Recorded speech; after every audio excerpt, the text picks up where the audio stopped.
He thought he was about to create a joke, but he was seconds away from creating a legend. The crystal chandeliers of the Grand Aurora Ballroom shimmered above 500 of Manhattan's most influential guests, their tuxedos sharp, their gowns immaculate, their laughter floating through the air like champagne bubbles rising in fluted glasses.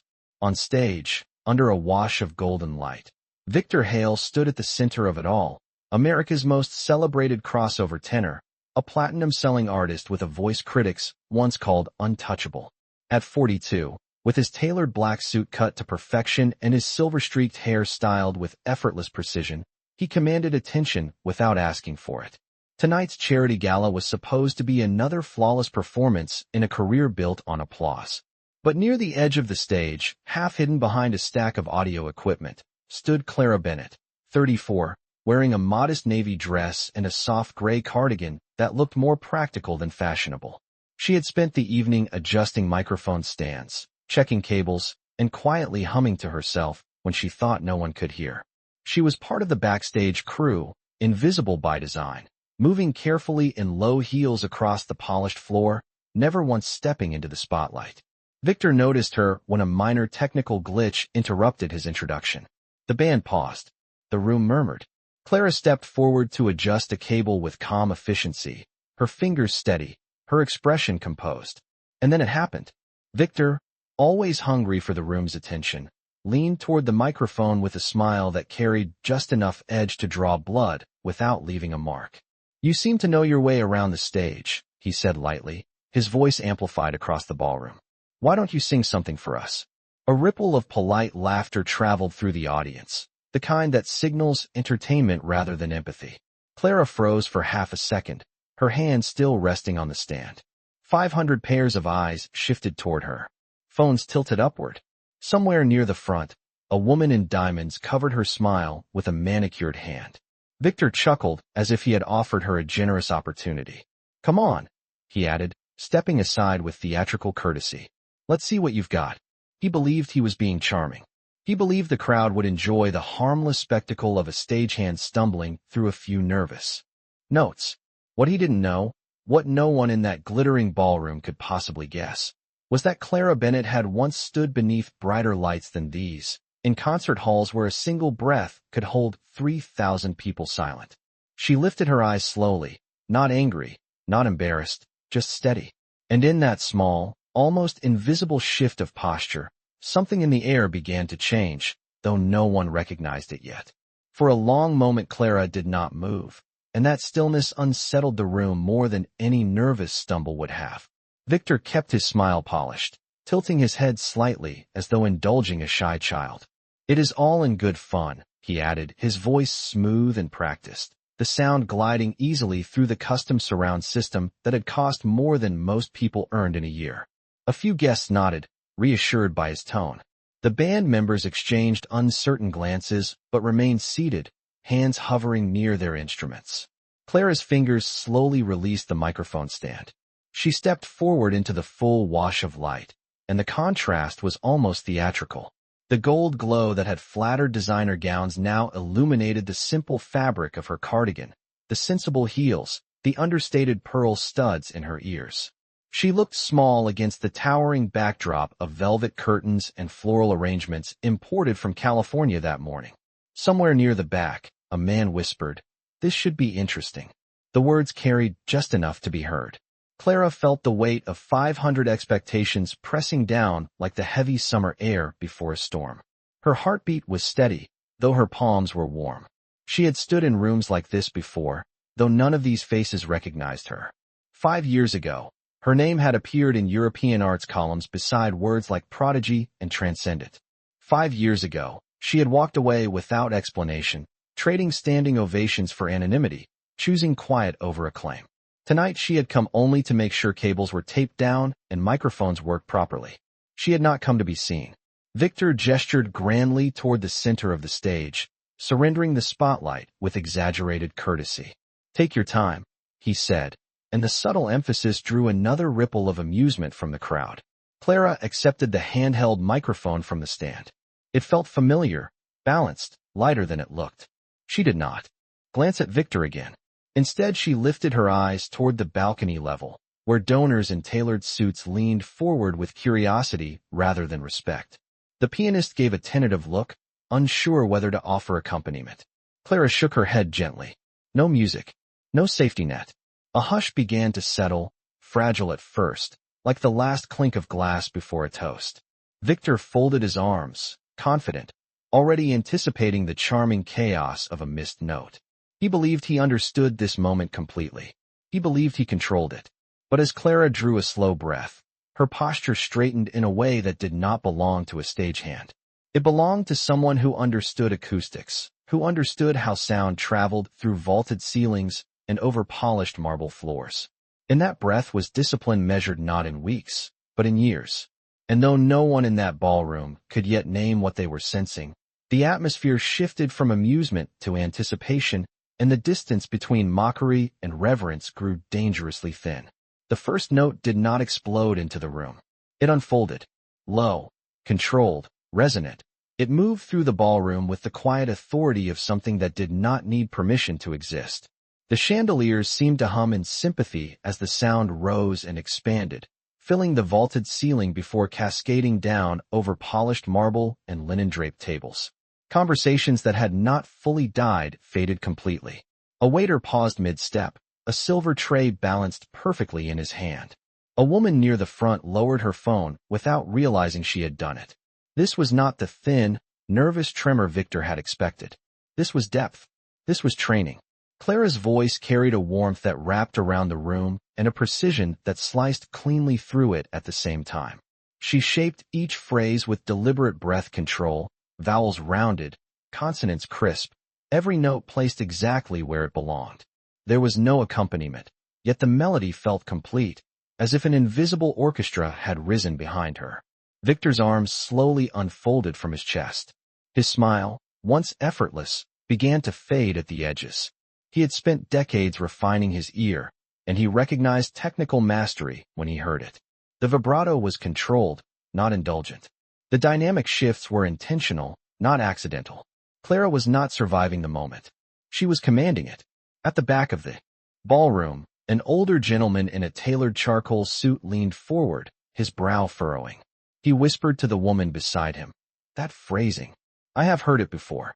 Clara moved into the second passage, her voice lifting higher, bright yet never strained, the sound clear enough to reach the farthest corner without a single microphone adjustment. The air itself seemed to tighten in response. 500 people listened, and no one checked their watch. No one reached for a glass. Victor took an unconscious half-step backward, the shift subtle but undeniable. The spotlight that had once defined him now framed her. Clara's eyes were not closed in fear, nor were they fixed on Victor. They were focused somewhere beyond the crowd, as though she was singing not to impress, but to remember.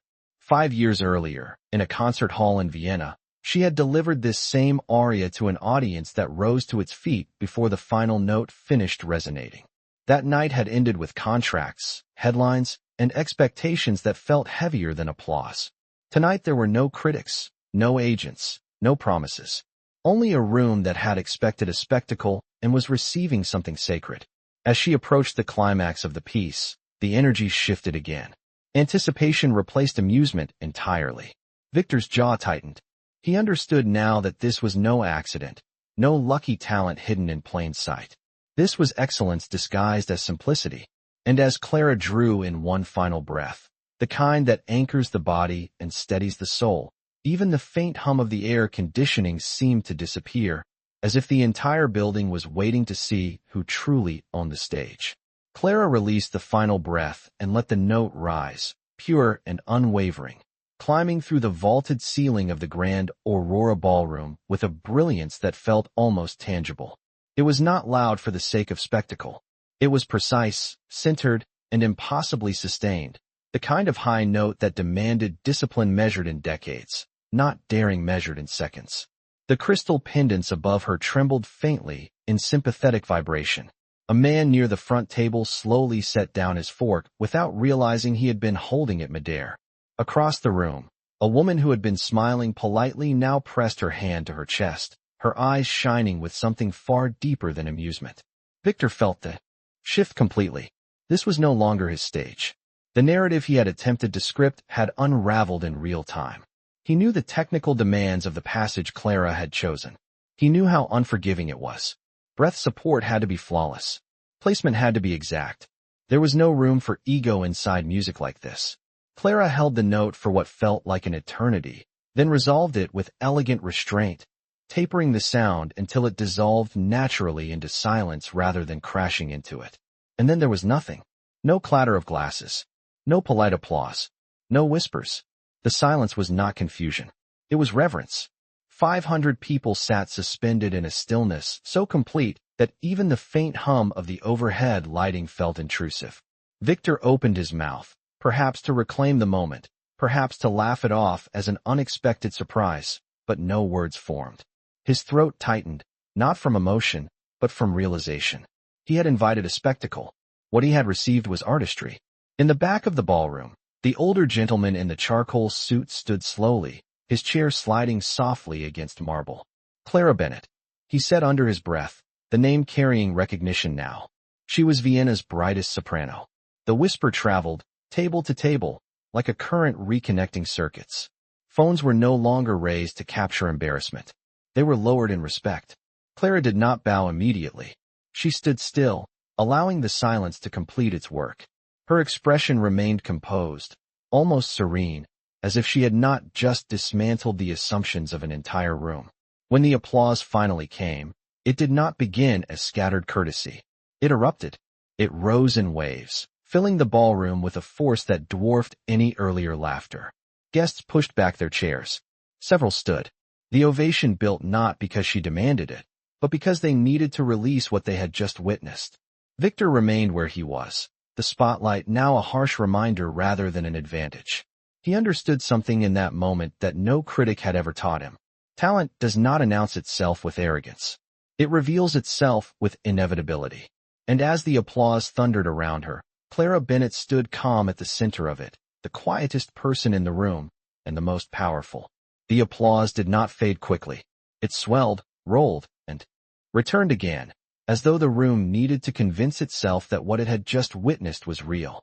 Clara finally inclined her head in a modest acknowledgement, not a theatrical bow, but a gesture of gratitude that felt sincere and unpolished.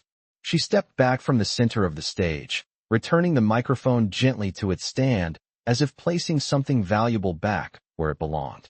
The spotlight lingered on her for a second longer than expected, then shifted awkwardly, searching for its original owner. Victor remained still, his expression carefully reconstructed but no longer effortless.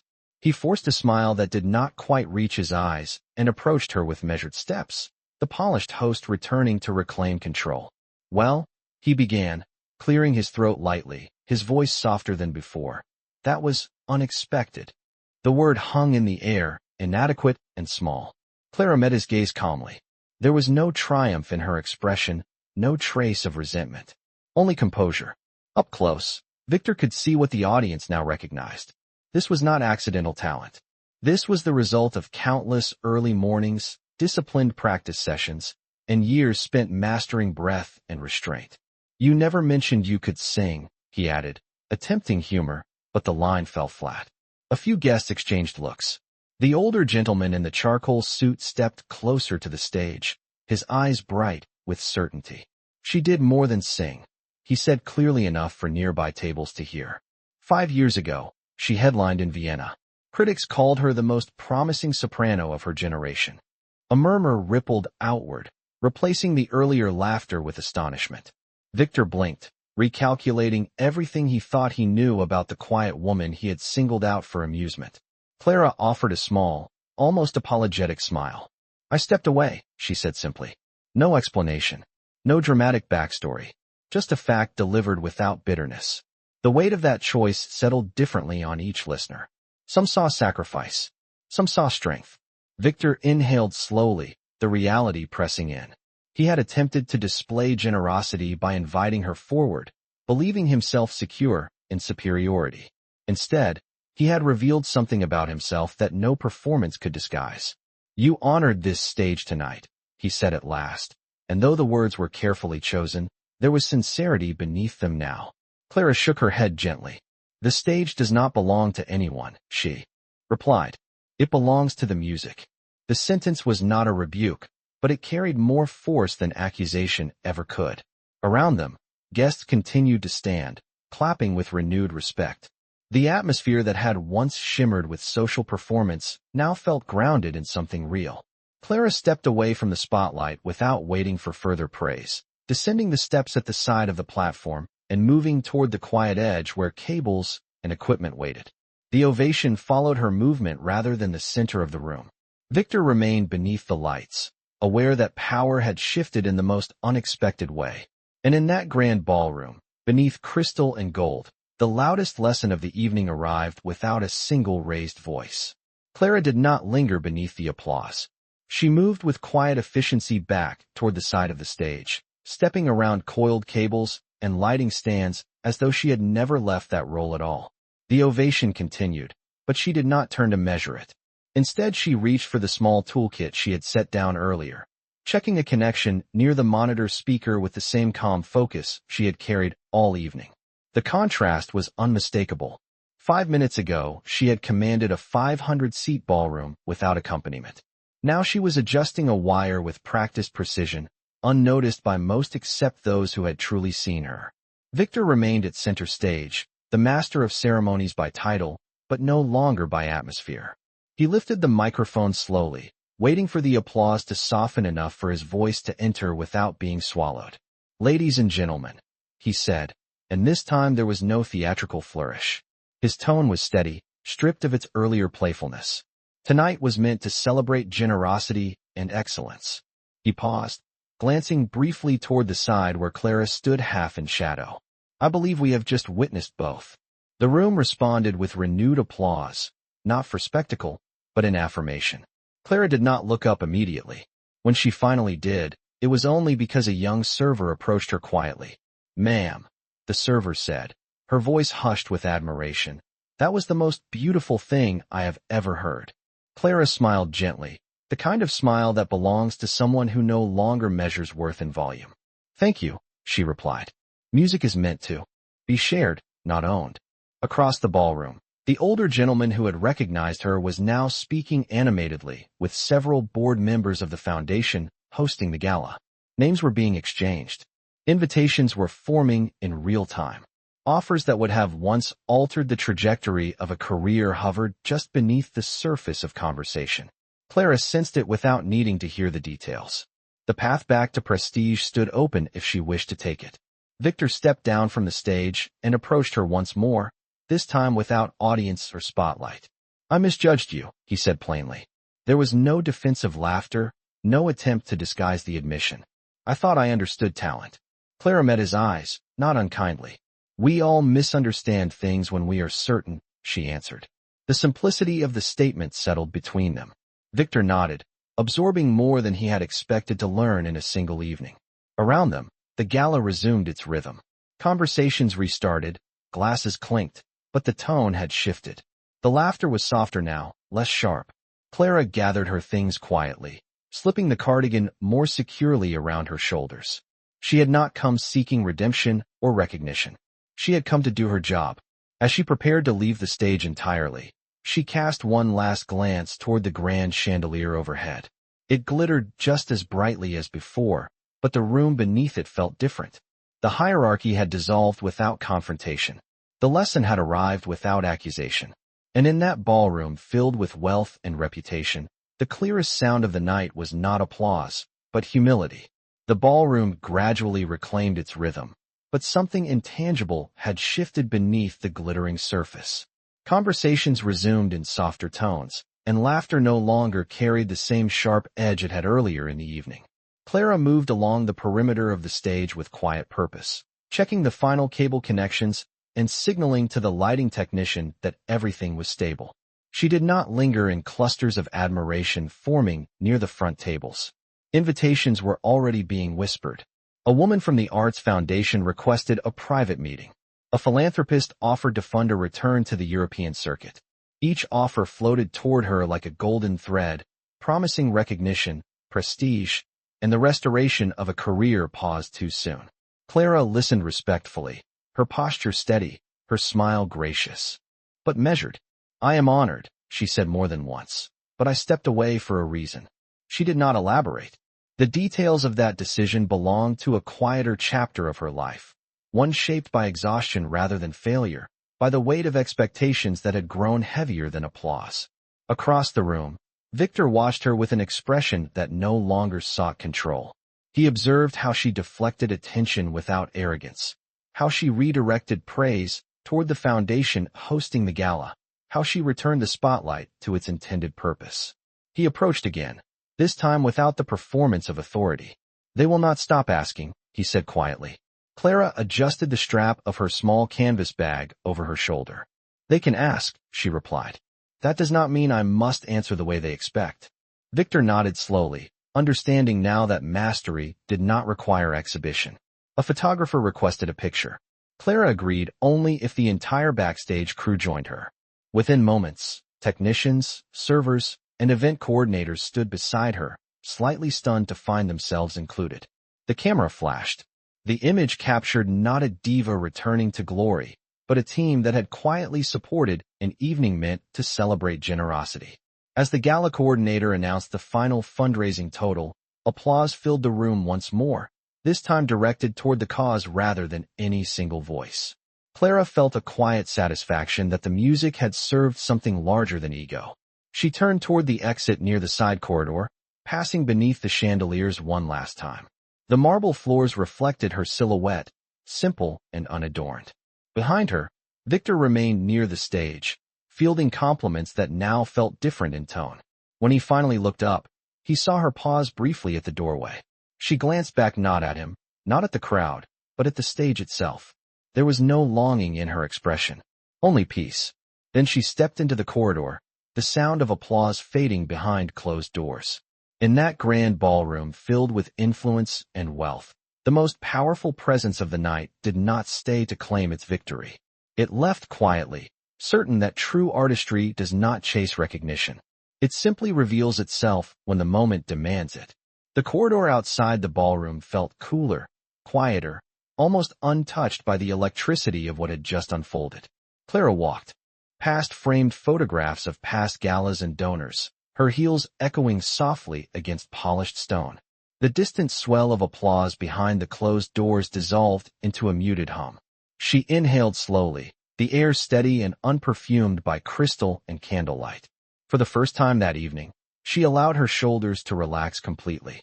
5 years ago, after a performance in Vienna that had ended with critics declaring her unstoppable, she had stood backstage trembling not from nerves, but from exhaustion.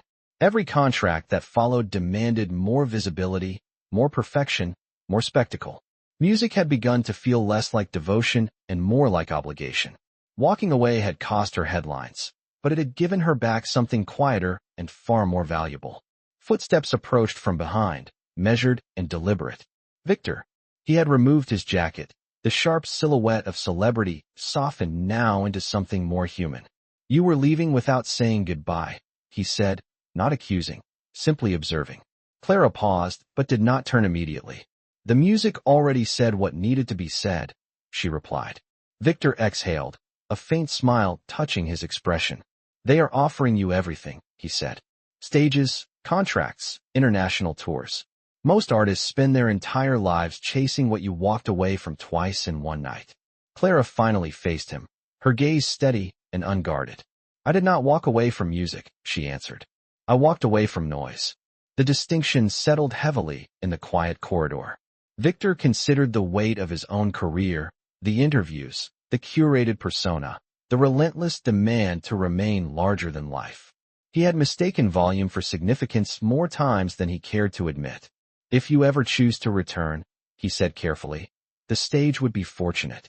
Clara smiled, a genuine warmth that carried no ambition. "The stage is fortunate whenever someone treats it with respect," she said. "That includes you." The words were not flattery. They were a gentle reminder. Victor nodded, absorbing the grace in her refusal to humiliate him in return. Inside the ballroom, another round of applause erupted as the final fundraising numbers were announced. The gala had exceeded its goal by hundreds of thousands of dollars. In an unexpected way, Clara's voice had not only shifted egos, but also amplified generosity. She adjusted the strap of her bag and glanced toward the exit doors leading out to the Manhattan night. The city. Lights shimmered through the glass, alive and indifferent. "Will they see you again?" Victor asked quietly. Clara considered the question for a moment, then shook her head slightly. "They might," she said, "but not because I need them to." With that, she stepped through the doors into the cool night air. The ballroom behind her continued its celebration, unaware that the most profound transformation of the evening had not been financial, nor musical, but personal. And inside those grand walls of crystal and gold, a man who once believed he owned the spotlight stood reflecting on the power of a voice that required no spotlight at all. The Manhattan night wrapped around Clara like a quiet curtain call. The air was crisp, carrying the distant hum of traffic and the glow of skyscraper windows stacked like constellations against the dark sky. She stepped down the granite stairs of the Grand Aurora Ballroom without looking back, her heels clicking softly against stone that had witnessed decades of ambition and applause. Inside, beneath crystal chandeliers and polished marble, the celebration continued. Glasses lifted. Donations were pledged. Victor Hale stood near the stage, answering questions with a composure that had changed in subtle but undeniable ways. He no longer spoke as the unquestioned center of attention. He spoke as someone who had been reminded that brilliance does not always announce itself with volume. Several guests approached him with a new tone of curiosity. "Did you know?" they asked. He shook his head honestly. He had not known. And in that admission was something far rarer than pride. It was growth. Outside, Clara paused at the edge of the sidewalk, the city stretching before her in streaks of yellow taxis and red brake lights. 5 years earlier, she had believed stepping away from acclaim meant disappearing. Tonight proved otherwise. Talent did not vanish when it left the spotlight. It simply waited for a moment worthy of its return. A black sedan idled at the curb, waiting for another guest, but Clara walked past it without hesitation. She preferred the quiet rhythm of her own steps, the steady cadence of independence measured in blocks rather than standing ovations. In the ballroom, Victor found himself alone for the first time that evening. The stage stood empty now, bathed in soft light. He walked toward it slowly, placing his hand on the polished edge where Clara had stood. The memory of her final note lingered in the architecture itself, as if the ceiling had memorized it. He understood then that the power of that moment had not come from competition or humiliation. It had come from restraint, from mastery carried lightly, from confidence that did not need to declare itself. The gala would be remembered for exceeding its fundraising goal by hundreds of thousands of dollars. Newspapers would mention celebrity appearances and generous donors. But those who had been in the room would remember something else. They would remember the instant when laughter turned to silence, when assumption gave way to awe, when a woman in a simple cardigan reminded 500 influential people that greatness does not depend on presentation. Clara reached the corner and waited for the light to change, the city's crosswalk signal blinking steadily. She blended effortlessly into the movement of ordinary life. No headlines followed her. No cameras chased her steps.